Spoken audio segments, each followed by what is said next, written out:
Hello my friends, I'm G Hondo and welcome back to our Let's Play of Aurora. This is episode 45.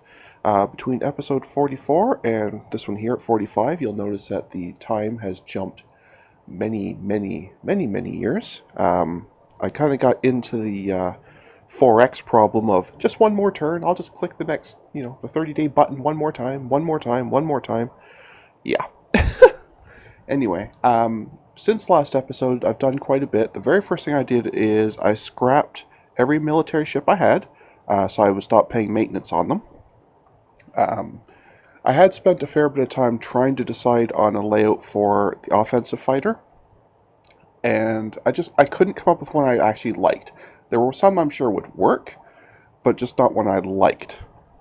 The one I think would have worked best actually would have been that ramming ship. But then I happened to go on the Aurora Wiki and discovered that, in fact, we're not allowed to do ramming ships. So that was the end of that. So anyway, I scrapped them all, though, just so I wouldn't pay maintenance on them. And then I just got into a research groove. So I've researched tons and tons and tons and tons and tons of stuff.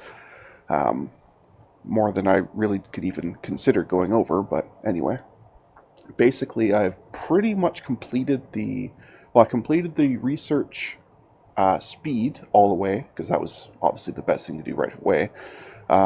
Completed either all or almost all of the engine upgrades.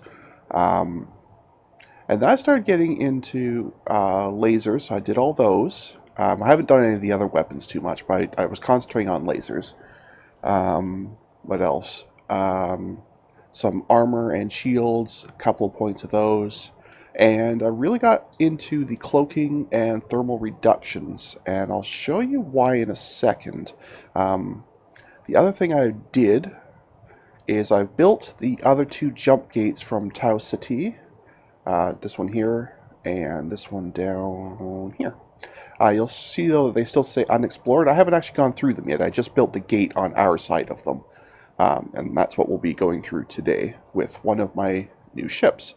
I've designed them, but two ships, and this actually probably took me the longest of absolutely anything, was just to get the two ships to actually be cooperative with each other. So I'll start with the fighter ship, the Slugger. So basically just a nice tiny little fighting ship. I probably shouldn't call it a battleship, I should call it like a corvette or something, but whatever.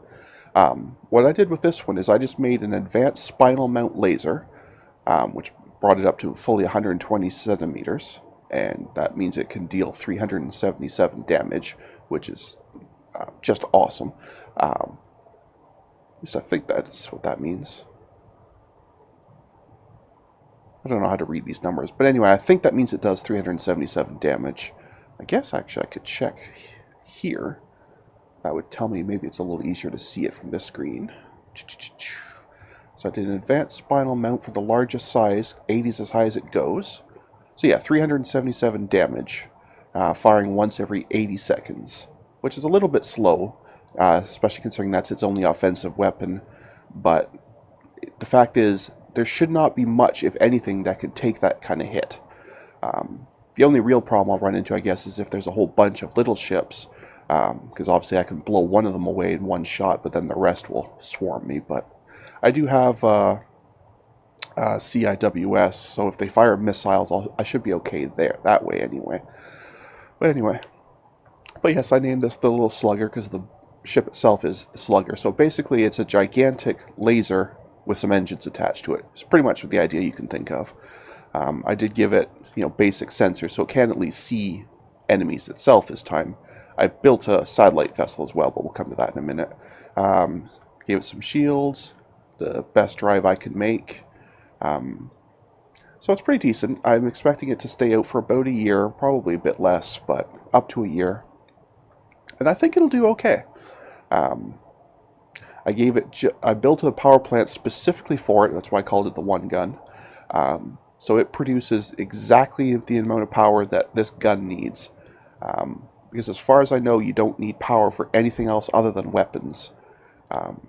So it produces exactly enough. I was trying really hard to keep the size down, is really what I was getting at. And this way, it has just enough power to keep that one laser going, Because as far as I know, these don't draw power, the CIWS. I think they have their own built-in power, but I'm not sure. I guess we'll find out. But anyway. So yeah, so that's that ship. It goes at a pretty good clip. That should be able to keep up with most enemies. And yeah, plenty of shields, good armor, level 6 of the... What's the armor called? It was a weird name. I don't remember what it was called now. Can I see it on here somewhere? No, I don't see it. It was a really weird name. It sounded like really bad armor. Collapsium or something? It was a strange name anyway. But anyway, yeah, that's going to be the fighter. Now the important part about this one is this is actually what took me the longest time, is I got it so that this ship can also create the apparition, which I'll show you in a second. Meaning that on Earth, where I have that shipyard, I tooled it for the slugger, but I can also build the apparition without retooling it. That took me, I think I spent about an hour, hour and a half just trying to tweak what was on these ships so that I could do that. But anyway, let me show you the apparition, which is basically just a satellite.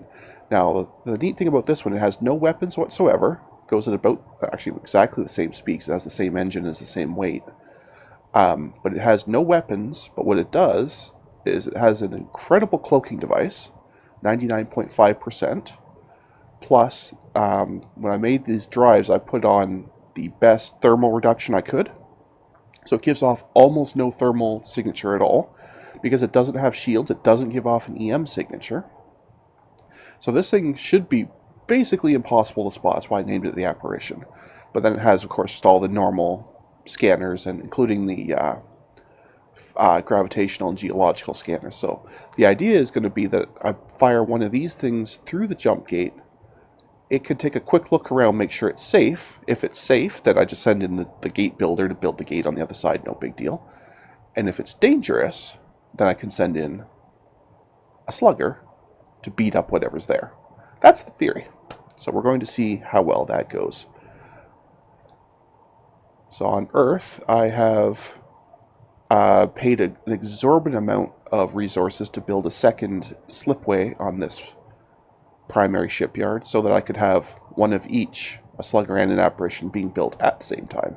They still have quite a ways to go, but they are in progress anyway. So that's where we are. You are now caught up. So it was a great number of turns, but very little actual progress other than research. I didn't do any expansion whatsoever. I've just been mining away and what have you. So it was quite boring, hence why I didn't put the recording software on for it. But I think it was worthwhile because we just cleared through so much research. And you'll see as well, I've stopped doing the thing I was doing where I had one researcher doing everything all at once. It just became too much administration hassle with because I'd have like 50 of these things going at once, which means there was almost always somebody retiring, and then I'd have to go and figure out which one it was, and it was just such a hassle. So now I'm trying to keep it to below 5, so I got 5 right now, but I'm trying to keep it all on that one screen, so it's not going to get any progress on the rest, but at least these will finish in a decent amount of time, instead of having pages and pages of pages of things that want to run for like 400 years or something crazy like that. So anyway, that was that. So hence why it's been a little while since I put up a new video, because I've been bashing out turns in the background over and over and over and over.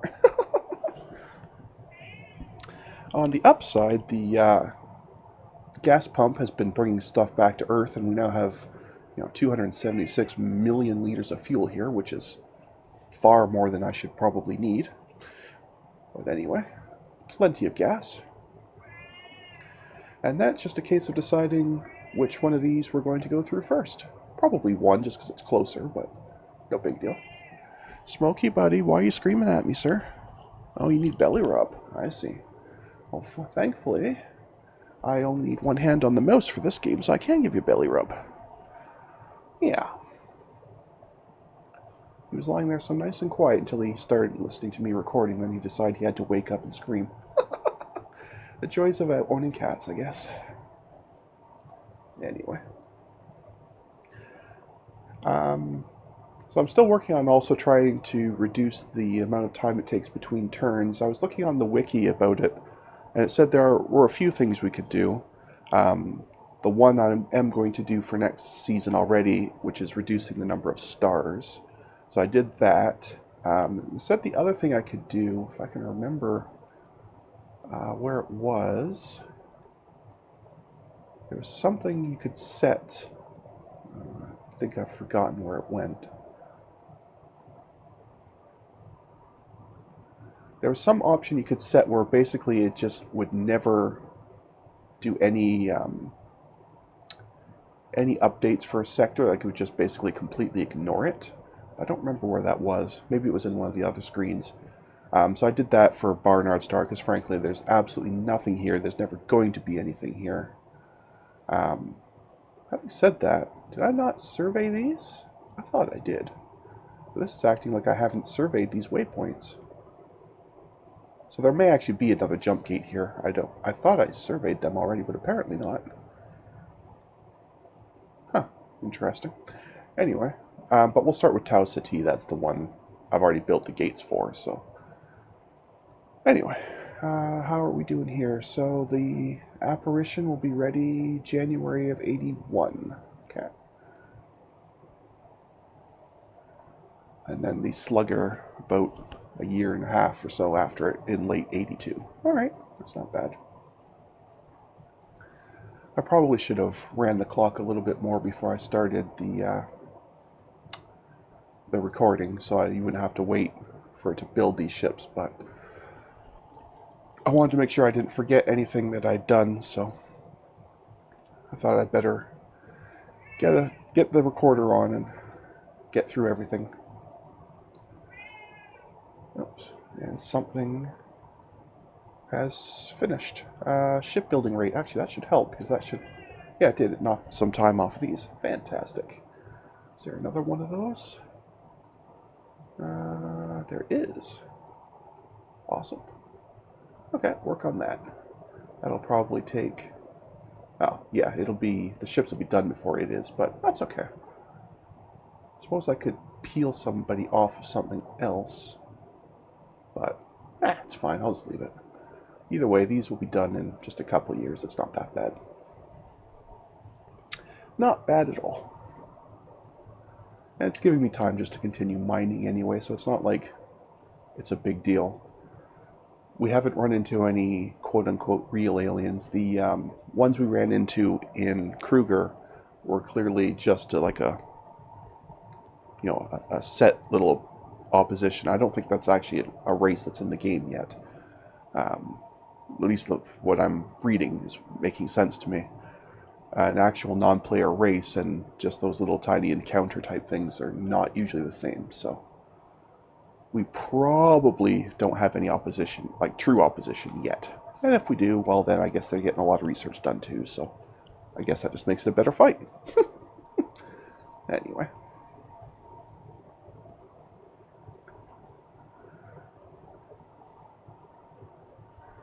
We'll just keep blasting through here, and that would be excellent.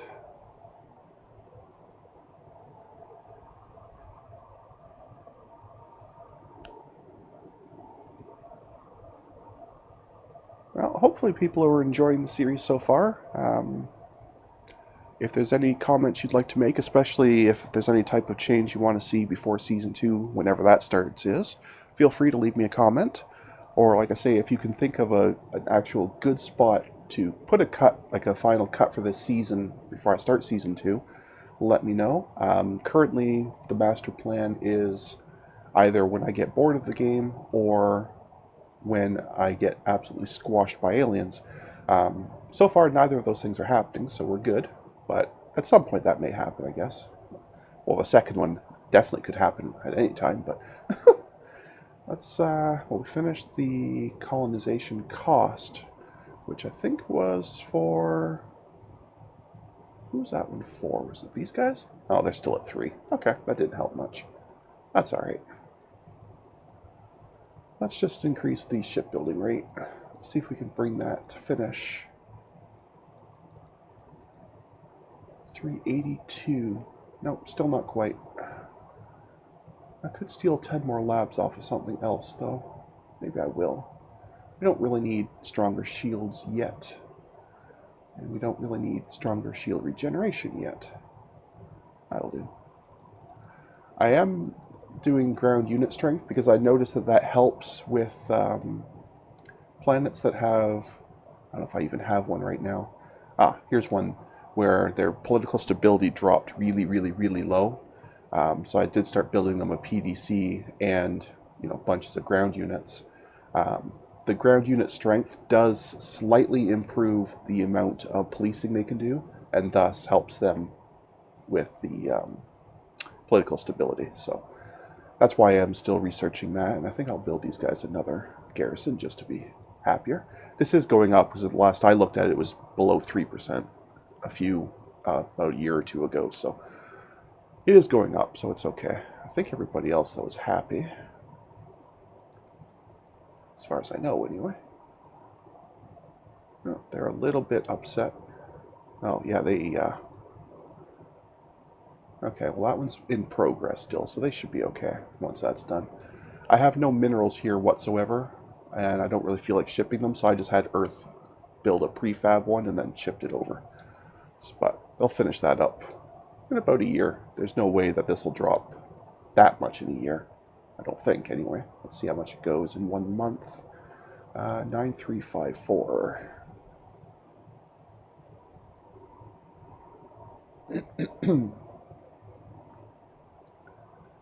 9354.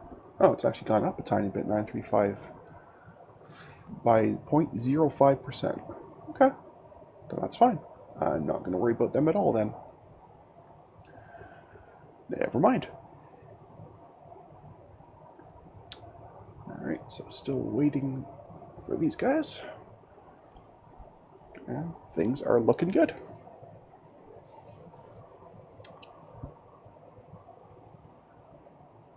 I'm not sure if anyone noticed, I mentioned it in my last OpenTTD video, and I mentioned it as a comment in the channel discussion page, but I've started making less videos per day, but much longer ones. So you'll probably notice as we get to, you know, the 20-25 minute mark, that in fact I will not be putting a cut in this episode. We'll be playing for probably about an hour, maybe, well, plus or minus a little bit, but about an hour for these episodes. So I think that's going to be a good change. The main reason is I wanted to make sure I was still giving, you know, an hour, hour and a half of content every day, but just the overhead of multiple videos per day, I mean, it's not a huge deal, but it's a little bit extra administrative work that I don't really want to do anymore. So I figured this way, it's no real difference on your guys' end because you still get all the content, but it makes my life just a teensy bit easier by having a few less videos per day to deal with. So it's good for me. It's no difference for you. So I think it's a good idea. If anyone has a comment, plus or minus, about that, again, just feel free to leave me a message. But overall, I think it should be good for me and no big deal for you guys. So should be fine. And anyway. The other thing I liked about having these little tiny 15,000 ton ships, we can easily support them. I mean, if I don't think I'm going to be doing any expansion for a while, I'll scrap them just so I don't pay maintenance on them, but they'll have no trouble staying under maintenance while they're floating around Earth very, very easily. I was also considering building like a little PDC just as a maintenance facility that I could then pull around somewhere else if I needed to, but just to build a ship with enough maintenance facilities for one of these, the thing would still be about 1 million, 1.5 million tons itself, so it didn't seem worth it to me, so I didn't bother. I figure as long as whatever I have these ships doing, as long as I can get them back to Earth before they blow up, they should be fine. Well, the harvester is ready to come back again. Yeah, this little gas pump's been doing really, really well for us. It's currently in Tau Ceti, just dragging in plenty of fuel for us. But we're going to send it back to Earth again.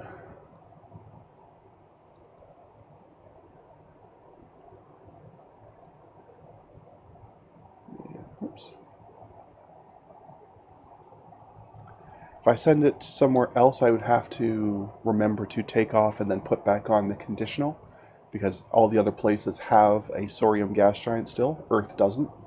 Like the Sol system doesn't have one, so it's safe. It'll just sit and wait at Earth because there is no Saurium site. That's why I do it. The other reason I like doing it to Earth. That, and it's my primary shipyard as well, so it also makes sense to do that. The automated dumping of fuel still does not work. I don't know if that's something I'm doing wrong or it just isn't implemented properly.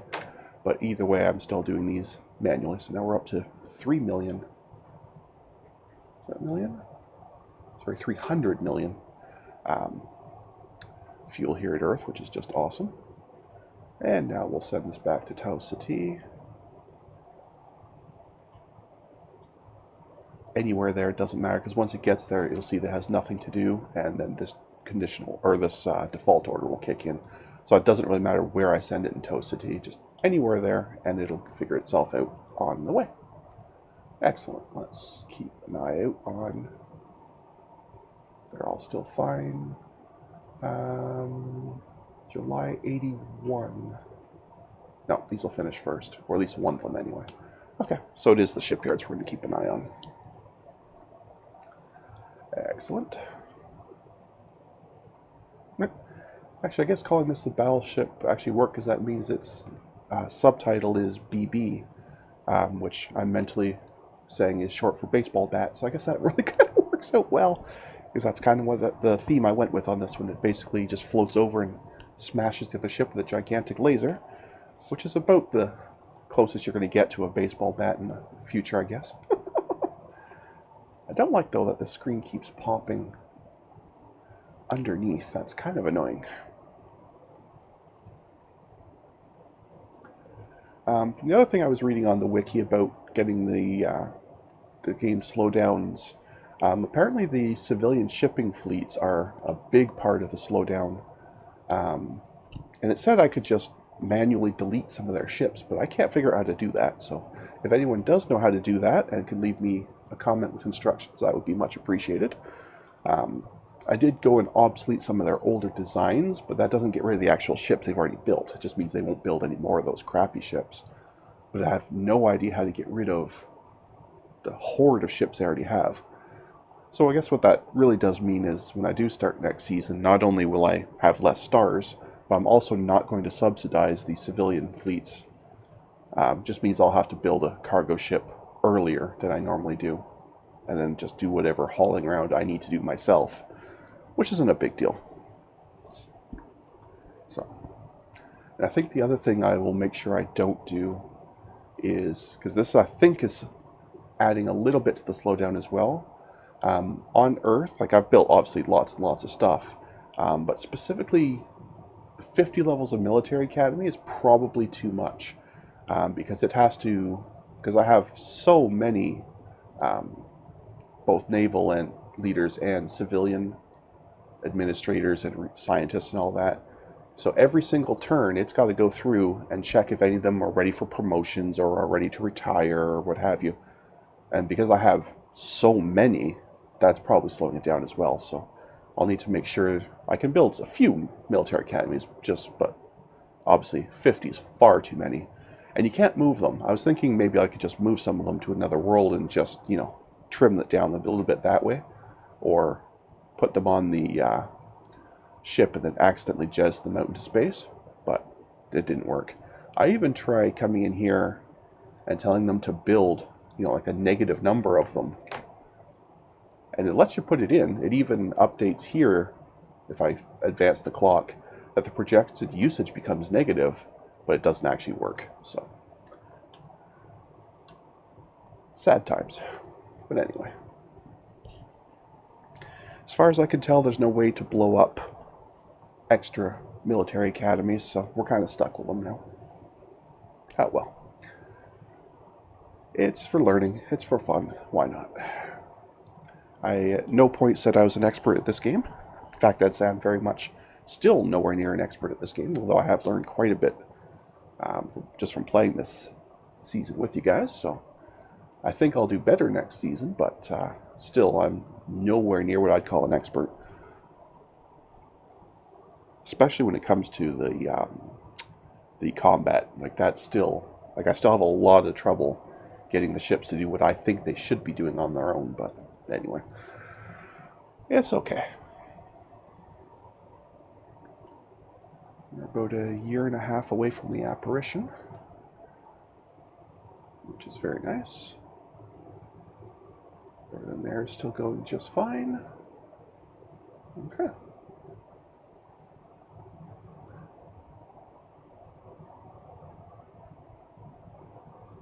I could probably give these yet some more. I think I will. A few more labs, although I still don't think it's going to finish in time to affect. Yeah, it's still not. It's not going to have any effect on the current stuff. That's okay. It'll be useful later.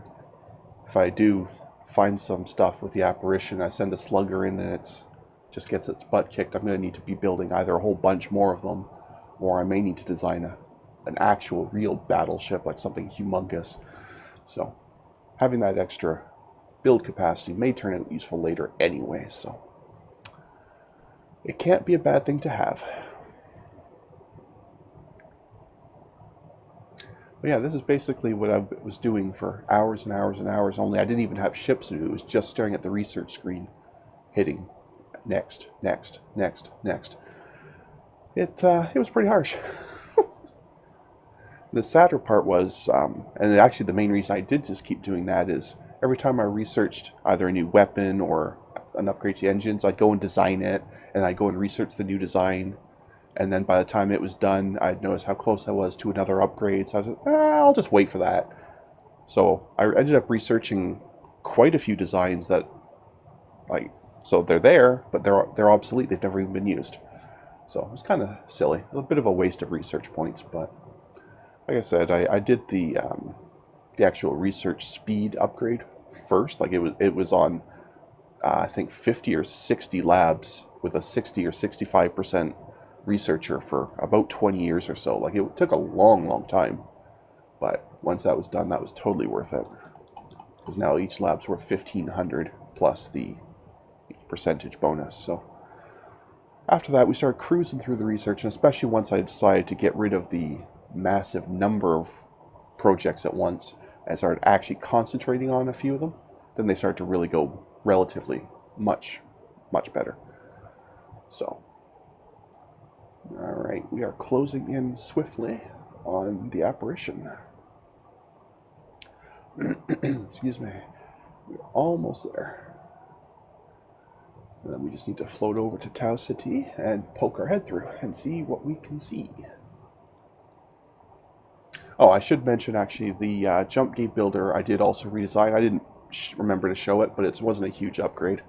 I researched the 45-day gate build instead of the...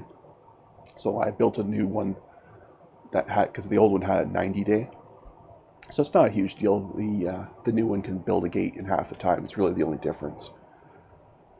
Obviously, the engines are more modern and what have you, but nothing exciting. So you're not really missing anything there anyway. So that's not a big deal. Although happily it did rename it the Bee, so I think that's what the very original jump gate builder was called, so that was nice.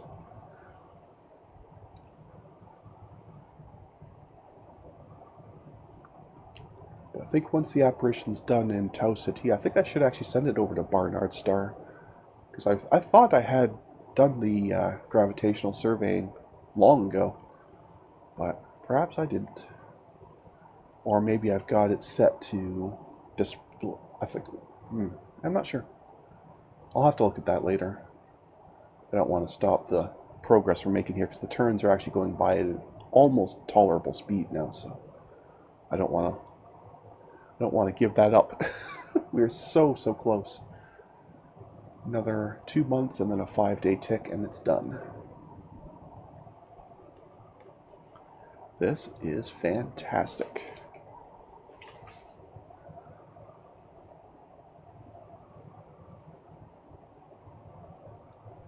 My first cloaked ship. I really hope the cloaking works in the, whatever aliens are there, if there are any, don't just float over, see it instantly and blow it away without a thought. That would make me very sad, because I spent a lot of research on thermal reduction and cloaking improvements, and long time. But anyway, that guy is done. We have an apparition. Shipyard group. So let's go ahead and detach the baston, apparently. So we will send this to Tau Ceti. I should just go straight to the waypoints, that'd probably be easier.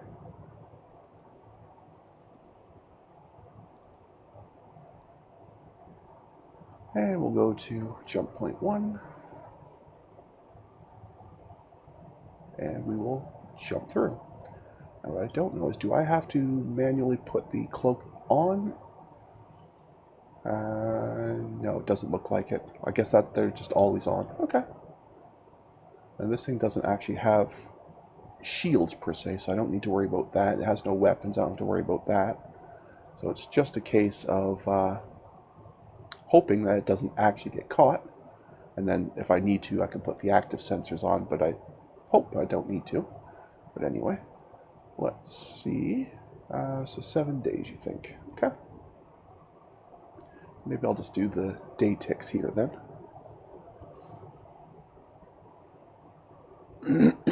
Excuse me.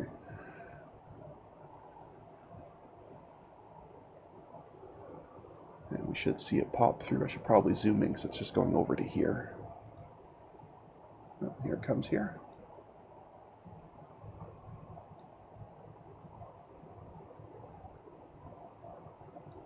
Okay, that's the normal explosion, I think, from... it never likes to go through a new place. It always gives me that error when it generates a new area. What have we got? So, YZ Ceti A. Okay. Couple of planets there. My cat's screaming again.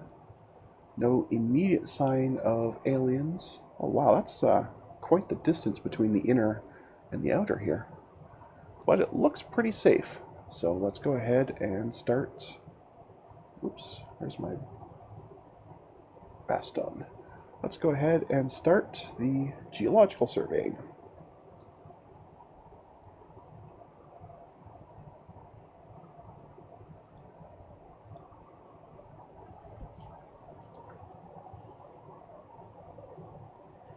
This has the latest and greatest sensors, so it can do 5 points per hour.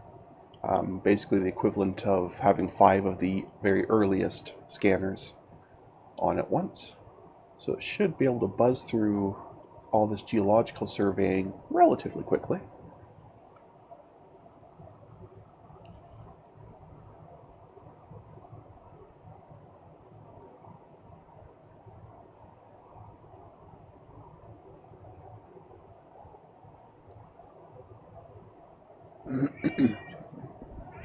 Smokey, stop screaming, buddy. Thank you.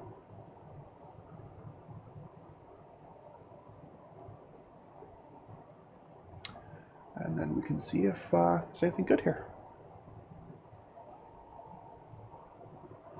So far, nothing. Although it's not done. Oh, there we go. Oh, it's actually on an asteroid. I can actually use my mining fleet again, which they haven't moved in about, I don't know, 30, 40 years probably, something like that, maybe even more. So that's good. I can at least finally get something happening that way.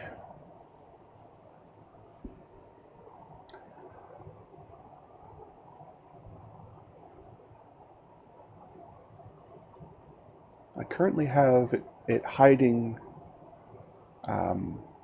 asteroids unless they have minerals.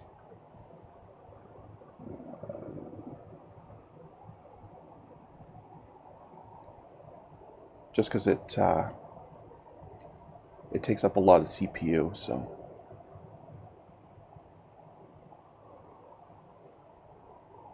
Yeah, so if I take that off and then put the actual asteroids back on, we might get an idea of just how many of those we have. Oh, it's orbital paths. Where's actual asteroids? we are set to display them. So there must not be too many out here. There must all be jammed. Another shipping line? Okay, I'm not subsidizing these ones. There's too many of those already. Oh yeah, there's tons of asteroids. Okay, so that's got a lot of scanning to do. Let's go back and put that back to only interesting in ones that turn out to be useful. And let's go back to scanning.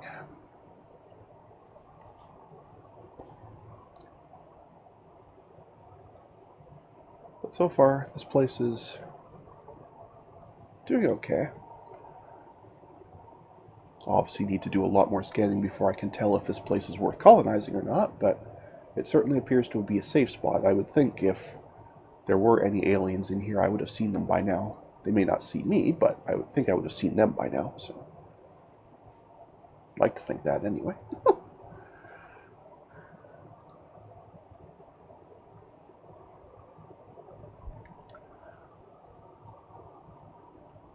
Although the number of places with minerals seems a bit low so far, which I'm not real happy with, but I haven't actually checked how much each of these things hold. I don't mind there being, just a single planet with minerals if it has tons and tons and tons of them. That's fine. But if these turn out to be just a couple of really, really weak ones, well, then I probably won't bother. Oh, that's a sorium. So that's probably a gas giant then, which is fine. You can send the gas pump over there, not a problem. Okay, so you have, as far as you're concerned, scanned everything and not found all that much. Okay, so far I am not colonizing this place. Alright, well then, let's do the waypoints, like the gravitational, and see how we do there. But so far I don't think I'm going to actually colonize this place, because I might send the mining crew just to pick up that galisite, but even then I may not bother. It's so little. Yeah, there's hardly anything here other than... I mean, that's a nice place to mine with the gas pump, but that's about it. So this is a bit of a disappointing jump. Smokey, buddy. Let's not scream, okay? Can we do that for me? Oops. Sorry about that. That popped up about 4 hours ago, and I told it to postpone until next week. And you can see how well that worked. Anyway. Silly things.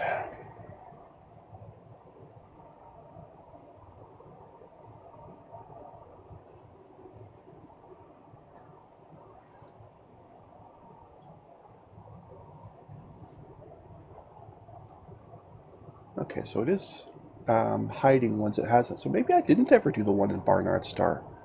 I thought I had.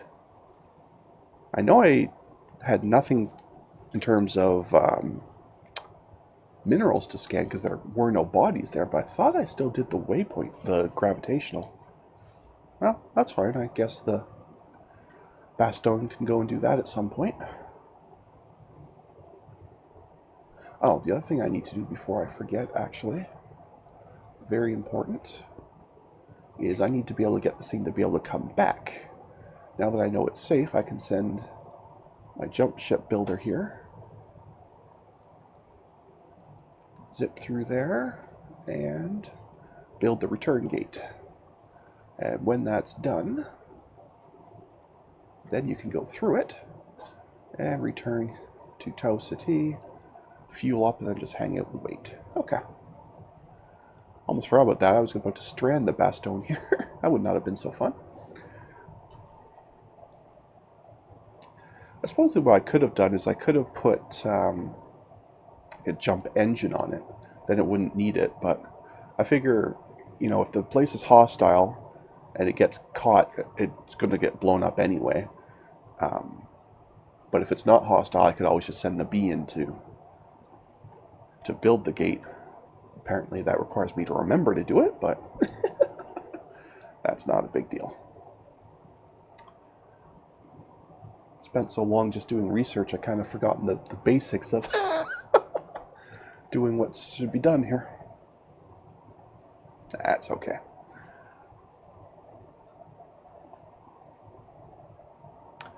That's okay. So far I haven't even found another jump point in here. Seems a little bit strange to me.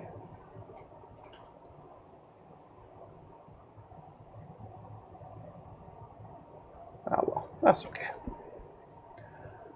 If it's a dead end, it's a dead end. It's not a huge deal. Like I say, I don't think I'm terribly interested in this sector anyway. I'm certainly not going to colonize it because there's just no minerals here, or so few it's not worth bothering. I might be sending the gas pump in here once in a while because it does have excellent access to sorium on that one gas giant, but other than that, I can't see much point in being here. Especially if this is a dead end, then there's really no point.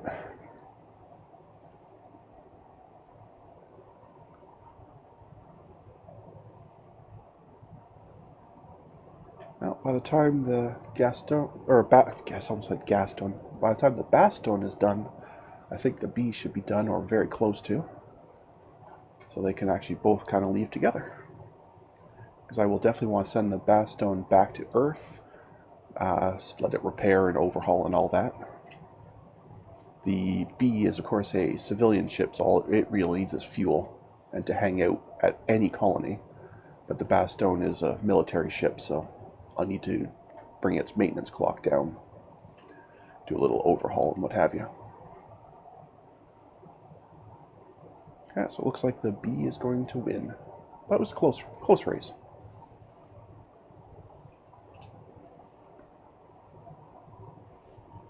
And off it goes. Yeah, the bee is completed. This one has 2 to go. But yeah, this is really looking like a dead end. Definitely an unexceptional little system. Shame on you, YZ SETI. Yeah, no extra jump points at all. Alrighty. So, Mr. Basstone, you will make your way back to Earth, where you will refuel, resupply, and overhaul.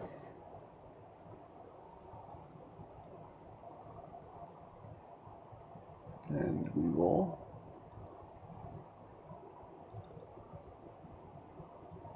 there's just a lot happening here. Lots and lots of stuff happening here. Nope, that's not us.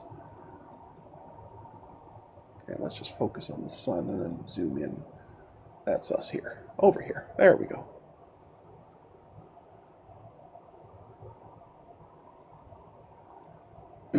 Excuse me.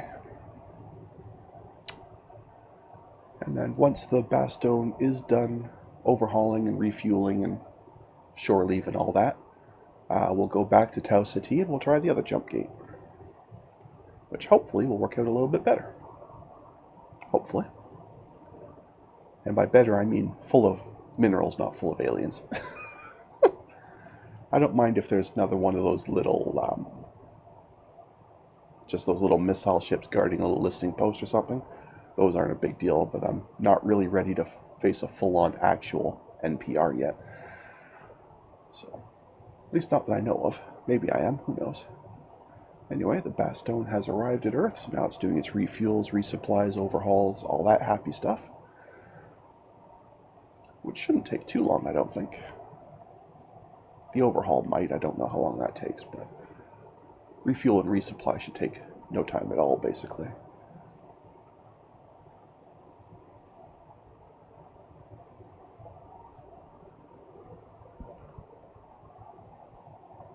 Excuse me. Right. Yeah, I have no idea how long an overhaul takes.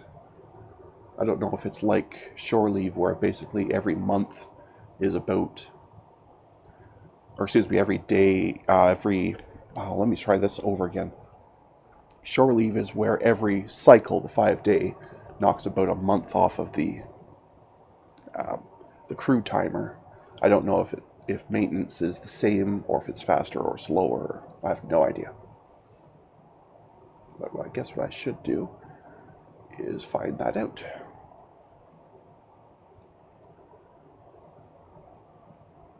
Okay, so I'm just going to put this. I know this will be slightly off the screen on your guys' end, but this way I have easier access to it. I can just grab it back, so that's a bit easier for me. Where did you go? Okay, your maintenance clock is only 0.2 now, and your crew is only 0.07, so you should be fine. So I'm just going to bump ahead. Actually, that means you're probably done, aren't you?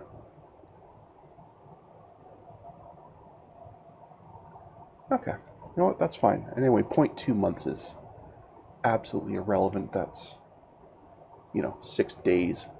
I think they can deal with 6 days of wear on their ship. All right, let's get back out there. Enough messing about. So we are going back to Tau Ceti. Any of them, it does not matter. And then to the other unexplored. Excellent. And that one is down here. All right, get rolling.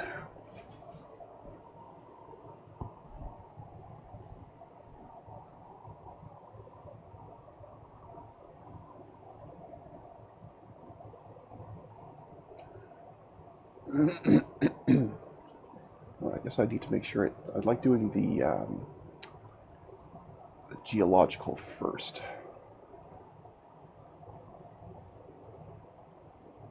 Oh, you're still doing the overhaul. You will not go yet. Okay, never mind.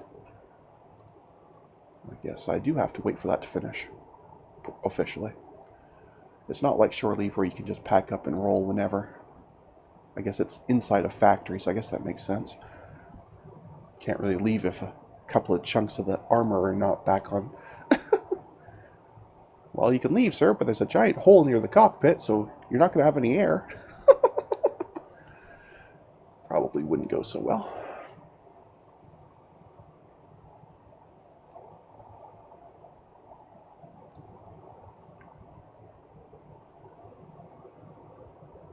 Excuse me.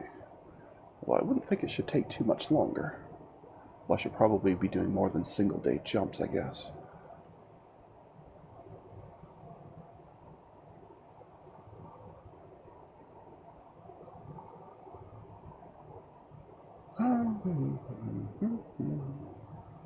Come on. I know you're not responding. I'm very aware of that. Okay, now it's done, officially. Fine, here we go. One more time. Right, we're set to geological as the default. We want to go to Tau Ceti, somewhere, doesn't matter. Then the unexplored, let's go. Okay, and you think you will be there in 8 days. Okay, not bad at all. Well, hopefully this one's a little bit better. The other one was pretty disappointing.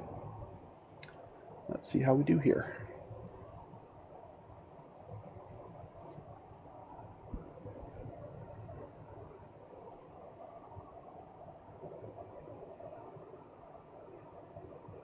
It's actually quite good that there's that show all populations that lets you go up to 4 jumps, because I really already barely remember what jump to go through to get to each of these places anyway, like which ones are through Ross, which ones are through Louis, Len, that sort of thing. But anyway, that's our pop-up, and we are now in, oh crap, another Ross. That's going to make things extra confusing. Alrighty. And it looks like, unless I'm terribly mistaken, yeah, this is another one where there's really close in and then one really, really far out one. Neat. Anyway, we'll set this to minerals and we will let this thing do its geological surveys on all the asteroids. See how we do.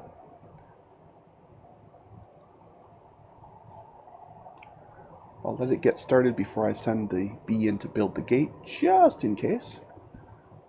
Okay, so this has a few things on it. An asteroid probably worth mining. I saw 3 or 4 different minerals on it, so that's not bad. This is already looking a lot better than the other one. If this keeps up, we could have a winner here.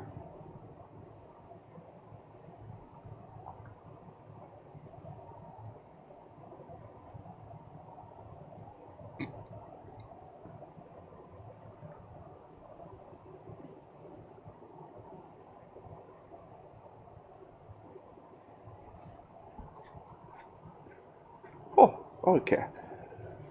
I'm already much happier with this one than the previous one. The only part about this one I don't like is the name, just because I wasn't referring to the other one as Ross 264, 268, or whatever it was. I was just calling it Ross, and now we have 2 Rosses, which is less than ideal. What I might end up doing, I might pop into the Space Master menu. I'll do it off camera, and see if I can figure out a way to rename this star, just so it's different. Well, I guess I don't have to. I could just call this Ross 7 and the other one is Ross 2. That'd be fine. I should be able to remember that difference. Yeah, okay, I'll do that, because I really don't even want to go into that menu. It's too tempting to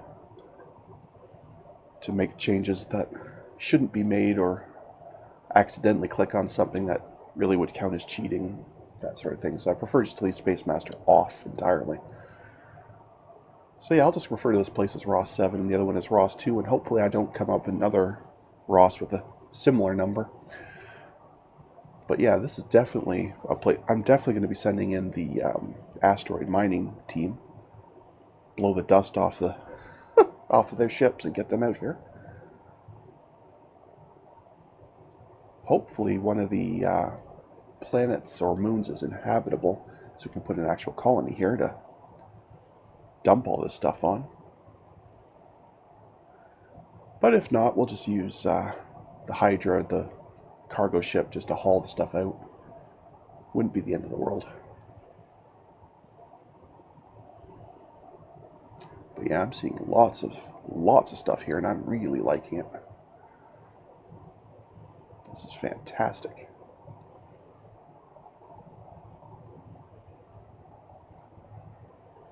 Miles and miles and miles ahead of the YZ-Ceti. Look at all this stuff. This is awesome.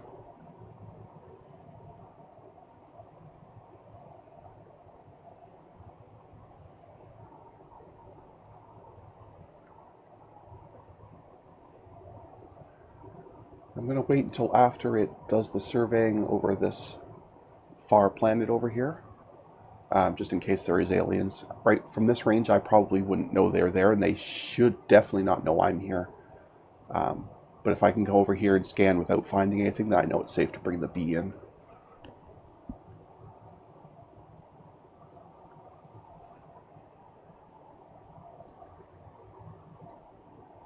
Okay, so there's a couple moons that have minerals. Excellent. So maybe one of them will be relatively easy to terraform and colonize. That would be nice. Well, between humans, the human furnaces, and the human ice cubes, I should be able to get at least one of those populations to like pretty much anywhere, actually. Unless there's a gravity issue, because you can't terraform gravity, but if it comes right down to it, I might invent the human stones for high gravity, or the human feathers for light gravity. But we shall see. First, though, let's finish up the all this awesome geological surveying we got going on here. I am so happy with this. This is delightful. I haven't run into a system like this, I don't think, at all. Definitely not recently. I can't remember if there was this many asteroids anywhere in any of the previous sectors. I know, is it Len or Lieutenant? One of them has quite a few moons that have stuff on them that I haven't gotten to. But I can't really use the mining fleet for those. I have to just send mass drivers. So I'm basically just trying to finish one of them off at a time. But I don't remember ever seeing this many asteroids. I'm not even sure Sol had this many asteroids with minerals on them. I know I had a fair number of them, but I don't think it was this many. So this is very good.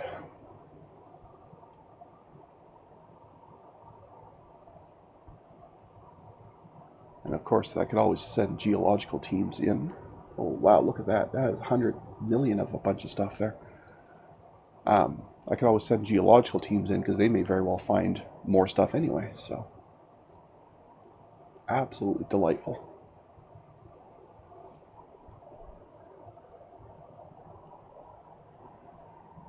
Yeah, this is very, very good.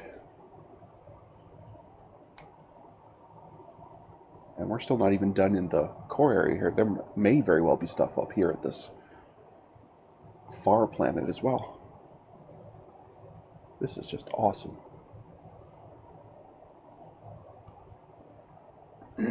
Excuse me. Yeah, I foresee a lot of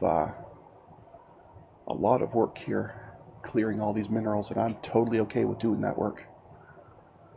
Okay, whatever you're scanning now is taking a long time, so that must be another planet or moon or something. Yeah, that one's got tons of stuff too. Oh, this is a fantastic spot. I am absolutely going to colonize here, and I don't care how much terraforming I have to do. I'll pick one. One of these places has to be even vaguely terraformable. We are definitely going to have a presence here in Ross 7. No thought, no question. I'll probably do that off camera because that part's boring, but we definitely will be taking this sector. There's no question of that. I don't care if there even is an alien presence here. I'll squish them to take this stuff. More asteroids with stuff on them. This is fantastic. I can't get over just how much material's here. I'm starting to think this might actually be better than the Sol system. Now, having said that, because I had played a couple very short games before I started recording, the Sol system we had for this game, the one I have been recording, was already the worst of all the Sol systems, because it is semi-randomly generated. Earth itself is pretty fixed, because it has to make sure you have all materials. But in terms of what the other planets and asteroids and that have, it's all random. This one was probably one of the worst Sol systems I'd seen. But this is definitely making up for it right here. I am so glad I got the nerve to build 2 jump gates. I'm always scared to build them. So I keep thinking I'm going to get squished by aliens, but places like this make me think it's definitely worth the risk. I mean, yes, you'll always get the duds like Barnard Star and YZ City, but every once in a while you'll run into one of these and whew, fantastic. Can you tell I'm excited?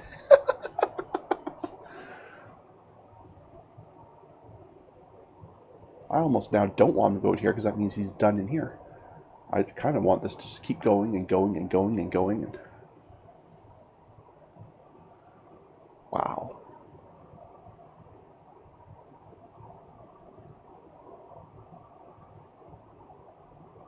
Did you do this one over here? Or is that nothing?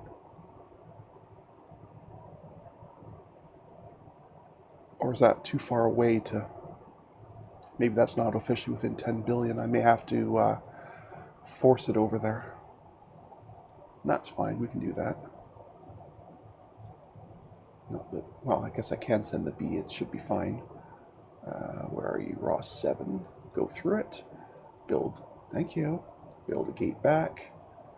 Then use that gate that you just built to go back to Tau Ceti and refuel. Okay. Now the one I actually meant to click on, the Baston.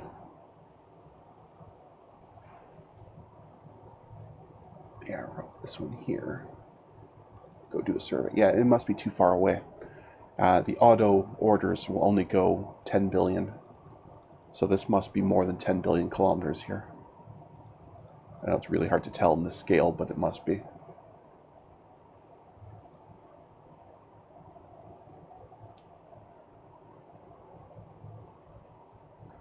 And it doesn't have any moons or anything, so it's just the one planet. Now, it's a dwarf planet, it's not a gas giant, so it could have stuff on that we're interested in.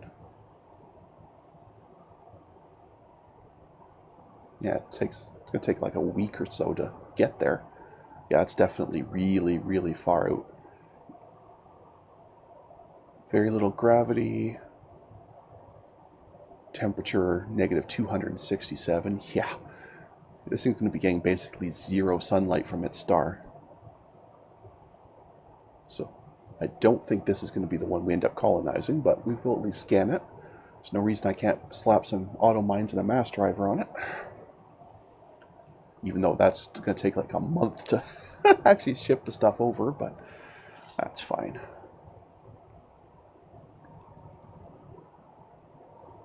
But we shall scan it anyway. Now, we've been here long enough, we're starting to get failures.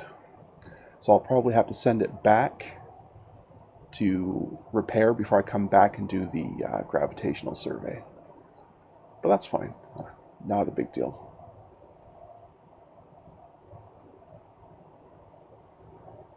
So yeah, even that had a bunch of stuff. Okay, let's just take a quick look at Ross 7 here and see what we get.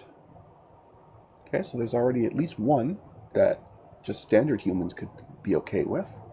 There's a second one. That one's really cold. So if I look at the ice cubes, there's probably quite a few. There's one there, another one there. Yeah, there's plenty here. But I'll do that off camera because that's a slow and tedious process for me to decide, because I have to hum and haw over every last little aching detail. Oh yeah, here's a good example of how you know that this is an enormous orbit. 1 year from this planet's point of view is 4,000 of our years. Yeah, that's pretty far. Yeah, 25 billion kilometers away from its star. I'm not sure you would even be able to see the star, even if you were looking right at it. There would be so little light coming off that, I'm not sure you would even see it. But anyway. Well, I guess I could start the surveying, because the jump gate back's not built yet anyway, so I might as well at least get it started.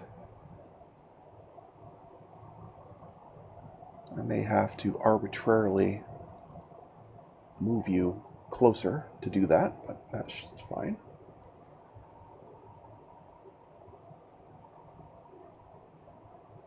Oops, not what I was trying to do. There we go. Because that's so far it probably doesn't see this one from here. But also I'll tell it just to float to the middle, and then do whatever it can until the gate's done, and then I'll send it back to repair.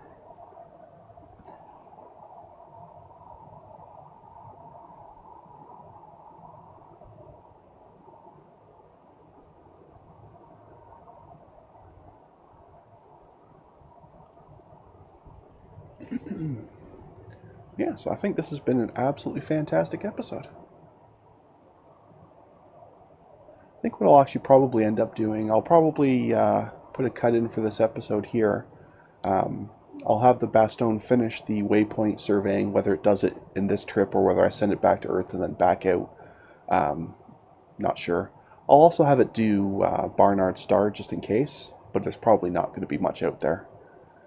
What else? Then I will go ahead and pick a spot here to colonize, get that process started, get the mining fleet, the old mining fleet out here and working on all these asteroids. And yeah, so the next time I jump in to the recording, the date will of course be way ahead again, but that should be fine. But yeah, this is definitely safe. There's no aliens here, just tons and tons of minerals, so I will definitely start working on acquiring those.